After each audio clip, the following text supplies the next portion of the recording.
What if I told you that one of the greatest soccer players who ever lived almost never got to play at all? What if I told you that before the fame, before the trophies, before the millions of fans screaming his name, there was a little boy who cried himself to sleep every single night? His name is Cristiano Ronaldo, and the story you know about him, it is nowhere near the whole truth. Because the real story starts in a place most people have never heard of.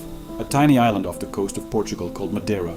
No big stadiums, no fancy training fields, just small dusty streets, and a family that barely had enough money to eat. Cristiano was born on February 5th, 1985. He was the youngest of 4 children. His mom, Maria Dolores, worked as a cook and a cleaner just to keep food on the table. His dad, Jose Diniz, was a gardener and a kit man at a local soccer club. They lived in a tiny home where Cristiano had to share a bedroom with all of his brothers and sisters. There were nights he went to bed hungry, but here is the part that really changes everything. Before Cristiano was even born, his mother thought about ending her pregnancy. The family already had 3 children, they had no money. Life was too hard. A doctor convinced her to keep the baby. That baby became the most famous soccer player on earth. He did not have a real ball to kick around. He used rolled up socks. He used plastic bottles. He used whatever he could find. He played barefoot in the streets of his neighborhood. And from the very beginning, one thing was clear. This boy was different. By the time he was 8 years old, he had joined a small local club called Andorinha. His dad helped take care of the team's equipment. Ronaldo was small and skinny, but he was so fast, so hungry, so obsessed with winning that if his team scored, he would cry out of pure joy. And if they lost, he would cry out of heartbreak. They called him Crybaby. But that crybaby had a fire inside him that nobody could put out. When Cristiano was 12 years old, a big club from the city of Lisbon came to watch him play. Their name was Sporting CP. They wanted him, but there was a catch. He had to leave Madeira. He had to leave his family. He had to move to a place he had never been, all alone, at 12 years old. He cried every single night.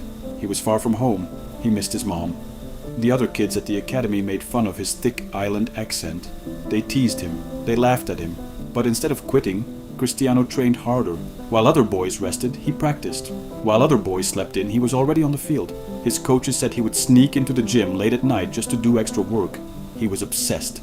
Absolutely obsessed. Then, at 15 years old, the doctors found something terrifying.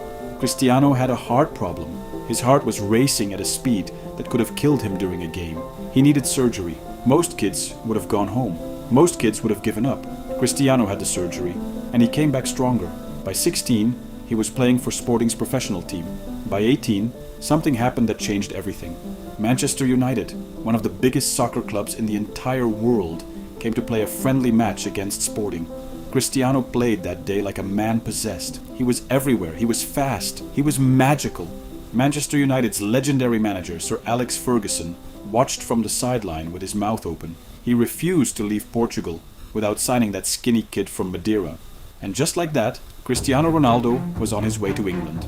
But now the story gets even bigger, because this is where the World Cup comes in.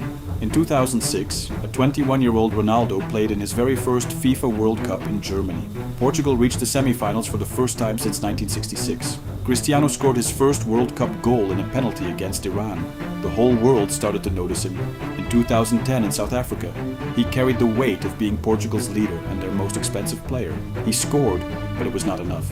Portugal went out in the round of 16. In 2014, in Brazil, things got even harder. Portugal struggled. They went out in the group stage. Ronaldo looked lost. Some people started to say his best days were over. They were very wrong. In 2018, in Russia, Cristiano Ronaldo delivered one of the most jaw-dropping moments in World Cup history. Portugal faced Spain in the very first game. A massive game. Ronaldo scored a stunning hat-trick. 3 goals in one match, including a perfect free kick in the last 2 minutes to tie the score at 3-3. The whole world stopped breathing for a second. But again, Portugal could not go further. They were knocked out in the round of 16. Then came 2022 in Qatar. Ronaldo was 37 years old. People said he was too old. People said his time was up. In the very first game against Ghana, Cristiano scored a penalty and became the first player in history to score at 5 different World Cups. No one had ever done that. Not one player in over 90 years of World Cup history. But then came the darkness. Portugal reached the quarterfinals. They faced Morocco, a team from Africa that shocked everyone. And Morocco beat them. Portugal was out. As Cristiano walked off the field, the cameras caught something that millions of people will never forget. He was crying.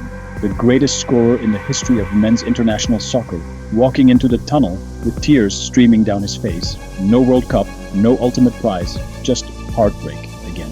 Most people thought that was the end. But Cristiano Ronaldo is not like most people.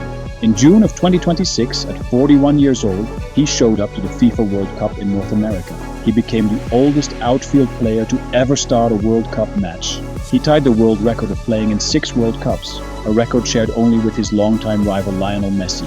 In the first game against DR Congo, he struggled. He could not score. Critics attacked him from every direction. But then came the second game against Uzbekistan, and Cristiano Ronaldo did what he has always done when the world counted him out. He scored, then he scored again. 2 goals. Portugal won 5-0. And in that moment, Cristiano Ronaldo became the first and only player in history to score at 6 different World Cups. The boy who played with rolled-up socks in Madeira. The boy they called Crybaby. The boy whose heart nearly stopped. The boy who cried himself to sleep in Lisbon.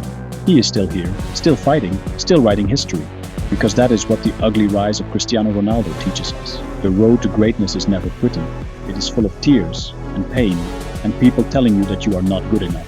But if you are hungry enough, if you are willing to suffer in silence and train when no one is watching, then one day the whole world will watch you, and they will never ever look away.